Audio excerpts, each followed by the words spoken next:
Coaches Chat, where we get to know those that we work for a little bit better. We're out here at Snow Canyon, home of the Warriors, visiting with Coach Dan Roden. He's the head coach, girls varsity, Lady Warriors. Yep. And Coach, thank you for having us out. Thank you for coming. We're excited to be I here. think this will be fun. So. Well, let's jump right in and get to it a little bit. Help us understand you as an individual a little bit better. Tell us about your background, family, those kind of background things. All right. Well, I grew up in a small town in Nevada, Lincoln County, Nevada.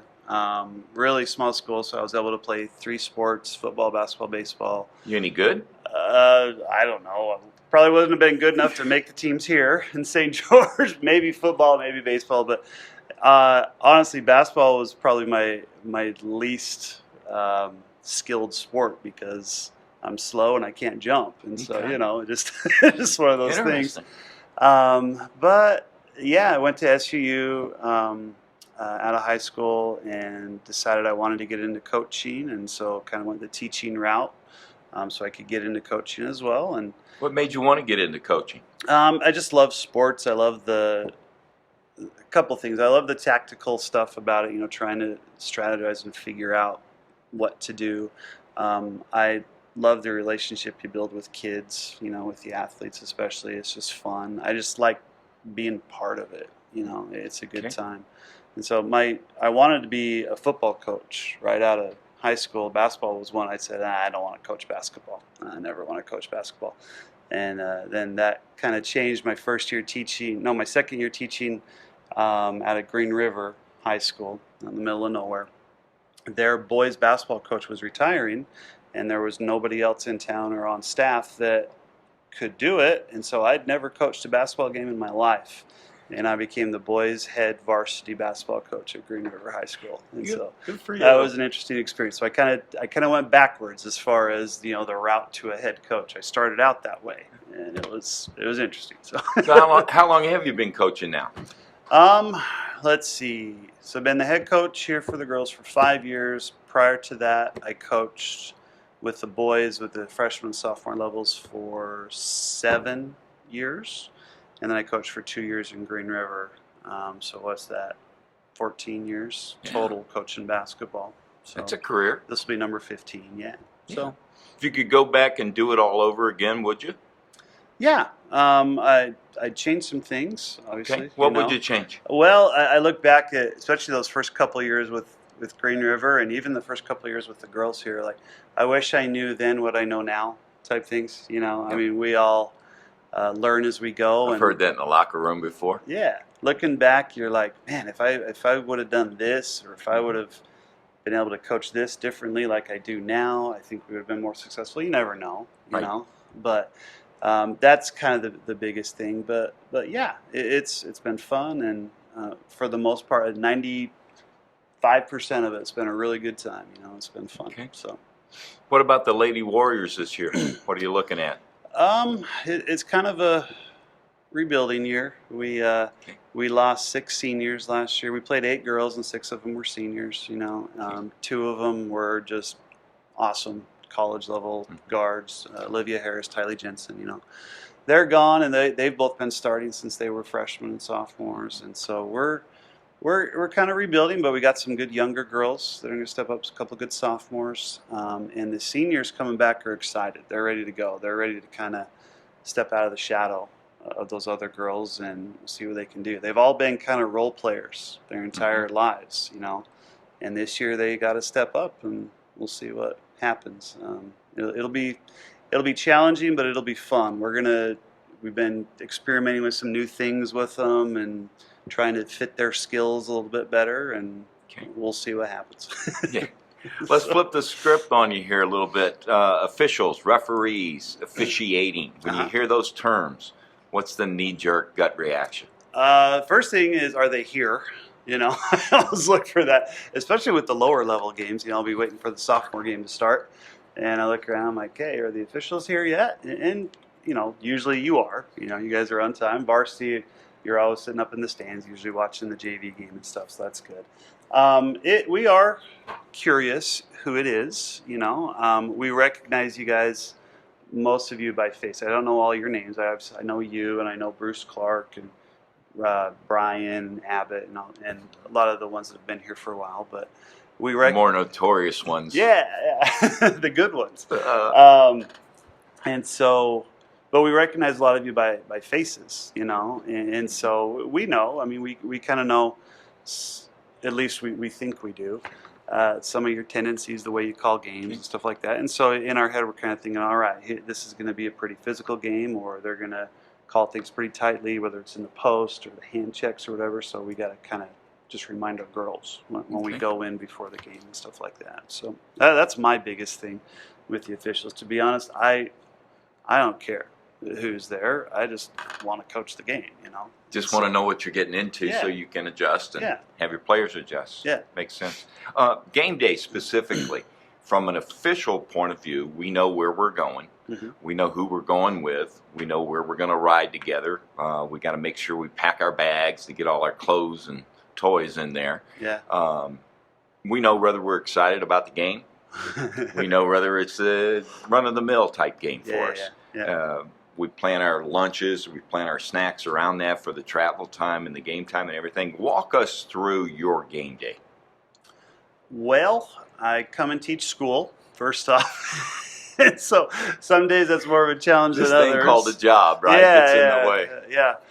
And so if it's like a big game, like if we're playing like a Desert Hills or a Pine View or something, sometimes it's a little harder to focus on school, but it's a good thing because it makes me focus.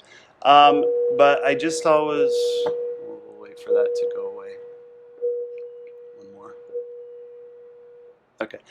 I'm always thinking in my head, all right, did I prepare them enough? Do we know their tendencies, the other team's tendency? Like if it's a region team, we have a pretty good idea of what they're going to do, who they're going to try to go to.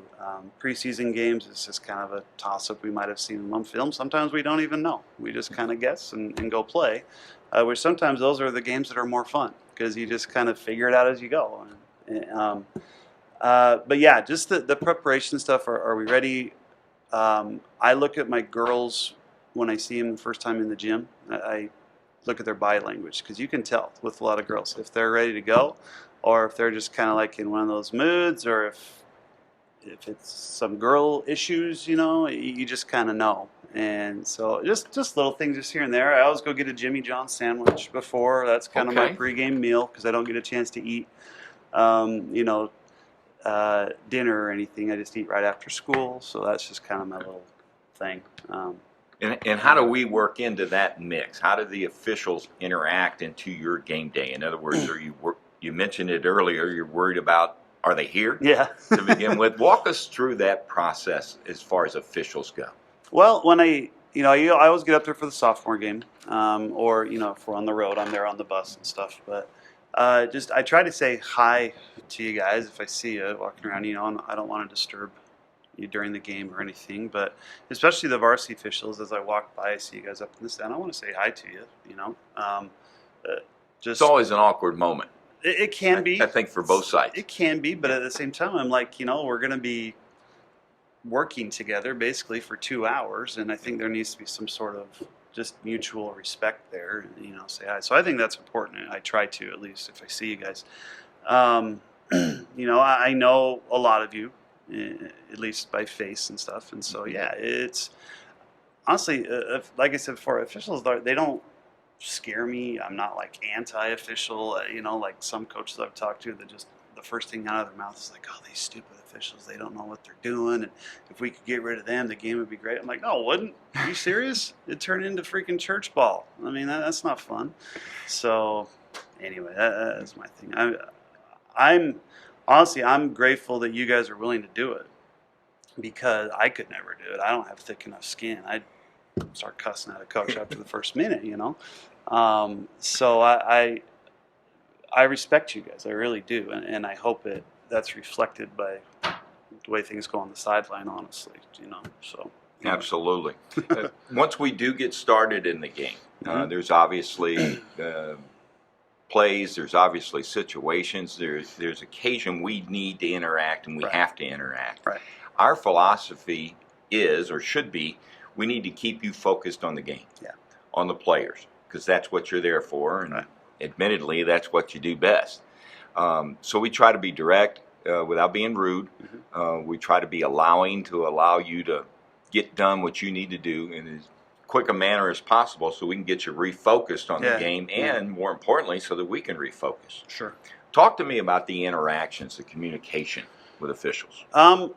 The biggest thing is if officials are willing to communicate, and I know you're great at it. I mean, even like I know you're the best I've had as far as like with post fouls, post defense fouls. All I say is, hey, does she have two hands on her, Bob? And you're like, yep, two hands. I'm like, okay, that's all I need to know, or is she leaning on her, whatever, and you're really good about that. Some officials don't do that, How frustrating is that? It's very frustrating because I understand that there are some coaches that are just pissed off and they just want to gripe. They just want to complain, and I get that. And what that does though is it hurts the rest of us who actually want to know, and I try to let you guys know if somebody doesn't communicate, I'll just say, look, I just want to tell my girl what she did wrong because I didn't see it or I'm not sure. I want to know from your perspective what she did wrong so I can help her so that she doesn't do it again. So this doesn't keep happening and she gets in foul trouble or, we get upset and all that kind of stuff. And so that's what I said. I think you're awesome at that. I know Bruce Clark will talk to me. I've heard that he doesn't talk to other coaches though. Anyway, he'll talk to me. Teddy is really good about it. Brian Abbott's really good about it. Casey, the younger guy up in Cedar, he's really good about it. But there are some that, they call the foul, especially if it's a shooting foul, and, they're supposed to kind of stand by the scorer's table, right? Right. Okay. They're out like at the middle of half court because they know that we're going to ask a question. And that's what ticks me off is when, because like I said, I try not to dwell on the fouls and stuff because I understand it's one call and you got a lot of things going on. But if there is one thing that I need to help my girls with, I want to know what it is. And so just kind of, I don't know if you guys talk about this or not, but whenever there's a shooting foul, the official makes the call, right? Comes over, reports the foul.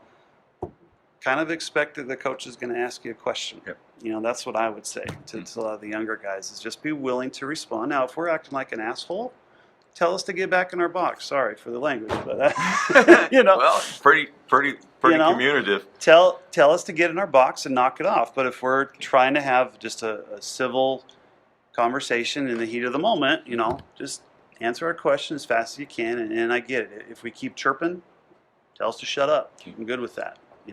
So that's my take on it. As long as you're willing to communicate and we know what to do to help our kids, that's what I want to know. Yep. So now you mentioned before that we've worked together. We have for what, 5, 6, 7? It's been a while. Yeah, for a while. It sure has. It's been enjoyable the whole time. I've missed some calls. Sure. When I've worked for you. Everybody I'm perfect this season. Yeah. Until we toss it up, right? Everybody has, But I've missed some calls, and I know that I've missed them when I've missed them. Yeah. When an official misses a call, whether he did or not, and you think he did, how best to handle that situation? Because it happens. Yeah, it's hard. Again, it's one of those things that I think it's perspective, I mean, because I've officiated, little junior high games and stuff before, nothing like on your level, but I know how hard it is to get in position to see things, and so I try to think of that. I'm like, okay, could he have been blocked off? Was he looking here instead of here, or something like that, And so I get it; it happens. Part of my thing too is I've had officials too, and you might have been one also say, "Hey, I think I missed that one. I'll get you later," type of thing. I'm like, cool, or if we're questioning it or something, and you say, "Coach, I might have missed it," or I'll check with my buddy, see what he thinks, my partner. I'm cool with that. I'm good with that because we all make mistakes. It's okay to admit it, in my book. Now, that I know there are some people that would blow a gasket if you say, "Oh, I missed that." You're like, "Well, you cost me the game." Blah, blah, blah. Like, no, one call doesn't cost you the game. So that's me.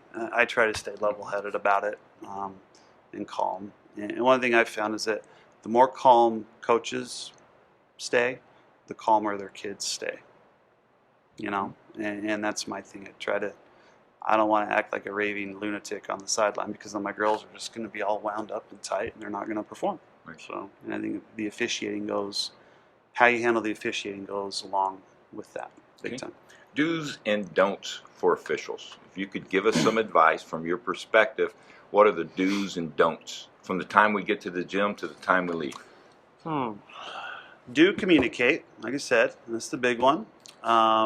Do smile. It's okay to smile. You know, it's okay to act like you're having fun out there, you know, because there are some guys that it's just like they seem not scared, but they're tense and they're just nervous about missing a call. You know what I mean? Just enjoy it. Act like you're having fun. I think it's great when you guys interact with the girls. You know, even just a quick little conversation, or just say, you know, hey, good job. I don't know. I mean, I know you can't show favoritism. Some people might think that, but I think it's great when you interact with the girls, because it puts you guys more on a human level with them, because they look at you like, ooh, it's the officials, you know. So, and some of that comes from their dads, because some of their dads are crazy. Don't be standoffish. You know, again, it comes back to the communication thing. You know, don't be inconsistent, and that's hard. But if it's a foul in the first quarter, it needs to be a foul in the fourth quarter, the last 2 minutes. You know, stuff like that. And so I think that word consistency is always the one that's thrown around with officiating. And so that's what I would say. As far as other than that, like, I don't know. I'm good with you guys. So. Good, appreciate that. Sounds like some things we've heard before. Wrap it up. Final thoughts? No, like I said, I appreciate you guys. I think it's a tough job. Not everybody can do it. I hope it sounds like you're having more young guys come through, you know, because we had heard a couple years ago that there was a shortage. There still is. There still is. Yeah. Okay. And it's a growing shortage. Yeah, and I think that's because of the way you're treated, which is unfortunate. And it comes from the parents and a lot of coaches, and so I think it part of the way a coach treats you guys will carry over to the parents. I know I have some crazy parents that I've had to, in the middle of a game, tell them to shut up. And they smile about it and they're fine, but others, no, they don't. So anyway, but no, like I said, I appreciate you guys. I think you do a good job. I really do. I think, honestly, down here, you guys are more consistent than the ones up north. Now, I haven't had a lot of experience up there, but I know just the state tournament this last year playing Desert Hills, very inconsistent. I mean, now that's not why we lost, but there were some calls that were made, and I tried to talk to the lady, and she wouldn't talk to me, or else when she just snapped at me, and then it was a different call the next time. And so anyway, I think you guys do a good job, and appreciate you, and I hope there's enough, you know, to fill all the games, and it's fun. So, good. Anyway. Again, appreciate your time. You bet. I think we're done. Okay. Hopefully we'll see you on the court soon. Yeah, hopefully we'll have a full season. I mean, so far so good with everything, you know. Football's going well and stuff. Volleyball seems all right, but hopefully we'll get there and we can make it all the way through. So, Good. anyway, Thanks again, Coach. You bet. Hope it helps.